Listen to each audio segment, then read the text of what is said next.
Muchas gracias por acompañarnos.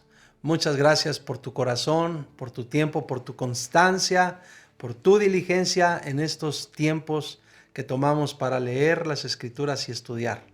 Le ruego a Dios que Él nos bendiga, que Él bendiga nuestro corazón, que Él nos guíe, que Él nos enseñe, que Él nos permita venir con la actitud correcta a las Escrituras y estar tomando de Él, aprendiendo todo el tiempo. En el nombre de Jesús, que Él prospere estos minutos que vamos a estar compartiendo juntos las Escrituras. Que Él te bendiga, que Él siga llenando tu corazón de su palabra, que Él te permita crecer en la fe, en el entendimiento, en el conocimiento, en la sabiduría, así como lo oró el apóstol Pablo en Colosenses 1, que tú seas lleno del espíritu de sabiduría y de revelación. Le ruego a Dios eso en el nombre de Jesús. Acompáñenme por favor a continuar en esta ocasión el tema que estamos tratando, ¿por qué es tan grave pecar? Y después de haber comentado esos dos principios que son fundamentales, comprender la universalidad del pecado y comprender también el poder del pecado, entendido como la influencia, como una influencia engañosa, peligrosa, que ejerce sobre toda persona, sobre todo hombre. Te decía desde la primera transmisión, cuando comenzamos a hablar de este tema, que hay muchas definiciones o conceptos más bien que se enseñan en las Escrituras y que nos permiten comprender lo que es el pecado, pero de una forma muy amplia, mucho más amplia. Hoy voy a mencionar 5 conceptos que se asocian con el pecado y que son muy interesantes. Esos 5 conceptos son el gobierno, 2, el señorío, 3, el cautiverio, 4, la morada o habitación y número 5, la esclavitud. Esos 5 conceptos, esas 5 ideas están íntimamente asociadas con el pecado. Y quiero invitarte que vayamos leyendo algunas escrituras. Por ejemplo, vamos a comenzar mencionando el primer concepto que asociado con el pecado, el cual es el gobierno. Cómo el pecado está asociado con el gobierno. Romanos capítulo 5, versículo 21, dice lo siguiente: para que así como el pecado reinó para muerte, así también la gracia reine por la justicia para vida eterna mediante Jesucristo, Señor nuestro. Noten cómo utiliza o se utiliza en este versículo la expresión el pecado reinó para muerte. Reinó para muerte, dando estas atribuciones de gobierno. El pecado reina para muerte, dice la Escritura. Es decir, ejerce un gobierno sobre el corazón. Cuando se le deja, el pecado se instala y establece su gobierno. Cuando se le permite, así es. Por eso, ¿te acuerdas cuando leímos Romanos capítulo 1? Por eso es que es impresionante ver cómo una persona puede caer en una terrible insensibilidad. ¿Cómo puede uno pensar, por ejemplo, que una madre pueda abandonar un hijo? ¿Cómo puede uno imaginarse siquiera que un esposo pueda golpear a su esposa? ¿Cómo uno puede siquiera imaginarse que un hijo pueda maltratar, dañar, ofender, golpear a sus padres? Es decir, hay muchas cosas que son expresiones de la vida común que son increíbles, que son sorprendentes, realmente sorprendentes, pero todo eso lo único que está mostrando es quién gobierna el corazón de las personas. Y es muy, muy importante que identifiquemos esa acción que el pecado ejerce en la vida y en el corazón de muchos, que es una acción o un ejercicio de gobierno. El segundo concepto es el concepto del señorío. Dice Romanos capítulo 6, versículo 14, porque el pecado no se enseñoreará de vosotros, pues no estáis bajo la ley, sino bajo la gracia. Y lo que el apóstol está diciendo cuando utiliza la expresión enseñorear, está refiriéndose a la absoluta posesión. Y él lo que está diciendo es, ten mucho cuidado de que el pecado de que tú no te conviertas en una absoluta posesión del pecado, que tú no llegues a ser así, ¿verdad? Absolutamente una posesión del pecado, porque si llegas a ese punto, entonces el pecado te va a controlar completamente todo el tiempo. Y el apóstol escribe diciendo, el pecado no se enseñoreará de vosotros. Entonces no le permitamos al pecado ejercer una posición de señorío, una influencia o un lugar de señorío en nuestra vida, de ninguna forma. El tercer concepto o la tercera idea con la que se asocia el pecado es la palabra o el concepto del cautiverio. Ayúdame, por favor, acompáñame a leer Romanos 7:23. Dice ahí, pero veo otra ley en mis miembros que se rebela contra la ley de mi mente y que me lleva cautivo a la ley del pecado que está en mis miembros. Y entonces utiliza este concepto cautivo.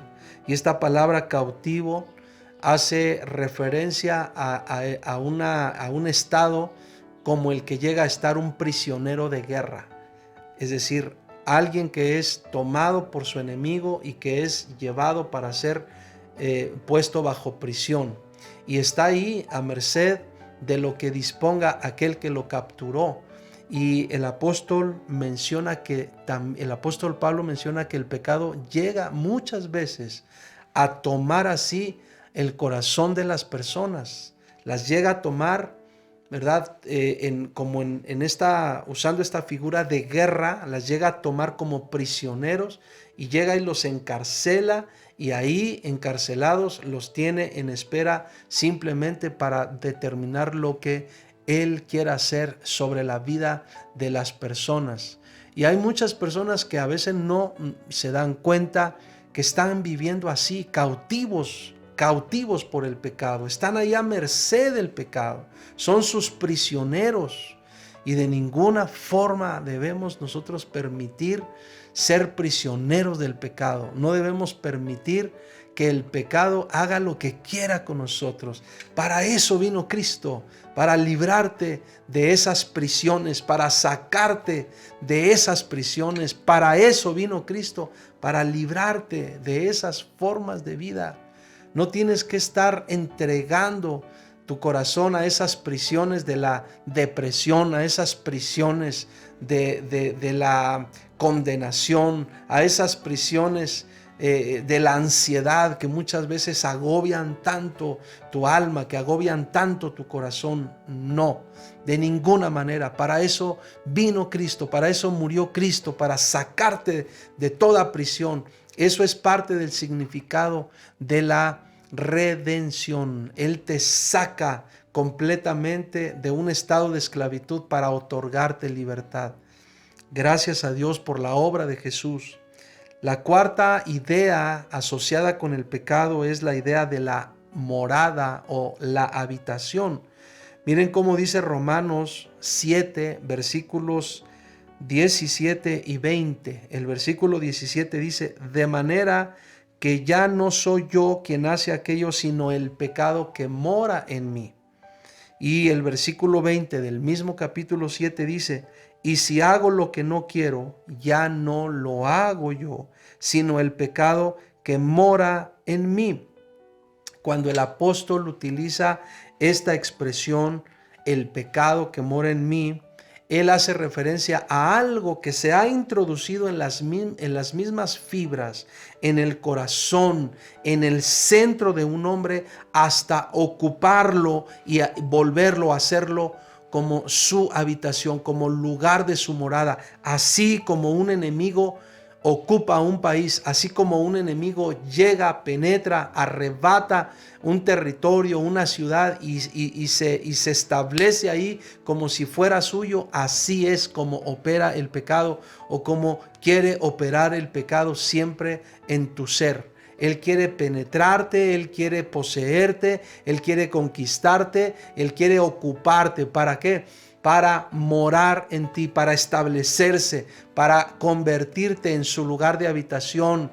Y de eso también nos ha librado nuestro Señor Jesucristo. No tenemos por qué permitir más que nuestro corazón, que nuestra mente sea la habitación del pecado, de ninguna manera. Y la quinta idea asociada con el pecado es la idea o el concepto de la esclavitud. Déjenme leer 4 versículos. El primero, Romanos 6, dice la Escritura: sabiendo esto, que nuestro viejo hombre fue crucificado juntamente con él, para que el cuerpo del pecado sea destruido, a fin de que no sirvamos más al pecado. Y ahí viene la idea de la esclavitud, a fin de que no sirvamos más al pecado como lo hace un esclavo. Romanos 6, versículos 17 y 18 dice: pero gracias a Dios, que aunque erais esclavos del pecado, habéis obedecido de corazón a aquella forma de doctrina a la cual fuisteis entregados, y libertados del pecado, vinisteis a ser siervos de la justicia. Eras esclavo del pecado, pero ya no. Dice Romanos 6:20: porque cuando erais esclavo del pecado, erais libres acerca de la justicia.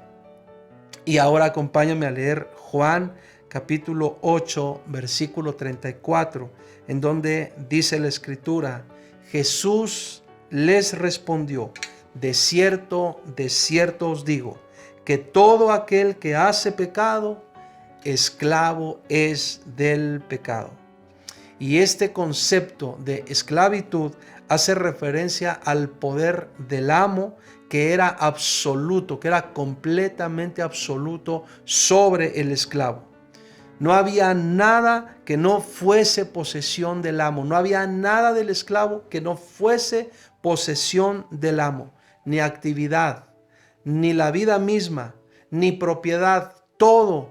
Si algo tenía un esclavo, entonces venía a ser parte de la propiedad del amo, de aquel que compraba al esclavo.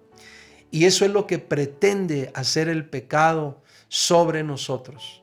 El pecado quiere acomodarse, quiere establecerse como un amo y esclavizarnos. Pero de eso, como acabamos de leer, la Escritura dice: de eso también hemos sido librados por la obra, por la gracia, por el regalo de la cruz, por el amor de Dios el Padre manifestado en su Hijo Jesucristo. Tú y yo no tenemos de ninguna manera que entregar nuestro corazón al gobierno del pecado. No tenemos que permitir que Él se enseñoree de nosotros. No tenemos que permitir que Él nos tome cautivos, y tampoco debemos permitir que nuestro ser se vuelva su habitación, y tampoco debemos permitir que Él nos quiera poseer como un amo para volvernos su esclavo. No, porque de eso nos ha librado el Señor Jesucristo. Pero te estoy llevando, o te estoy invitando a que me vayas acompañando a leer estos textos para que veamos cómo es la influencia del pecado y cómo se manifiesta de diversas formas el pecado, para que comprendamos la sutileza, el engaño del pecado, la mentira del pecado, pero también para que comprendamos, por supuesto, cómo es que nosotros debemos hacerle frente al pecado.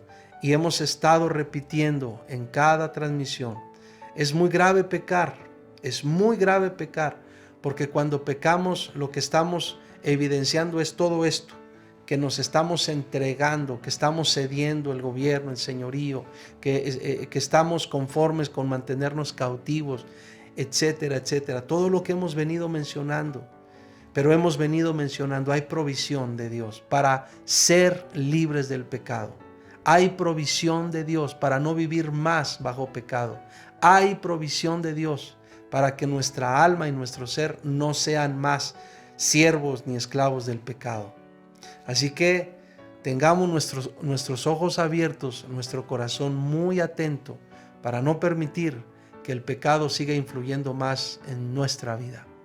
Padre, en el nombre de Jesús, yo bendigo la vida de mis hermanos, de todos aquellos que están escuchando este mensaje. Permite que tu gracia preciosa, infinita, tu gracia eterna nos alcance y nos libre de las acechanzas, de las garras, de la influencia, de esta forma tan violenta en la que el pecado quiere tomar posesión del corazón del hombre. Líbranos de eso, Padre, líbranos en el nombre de Jesús, líbranos.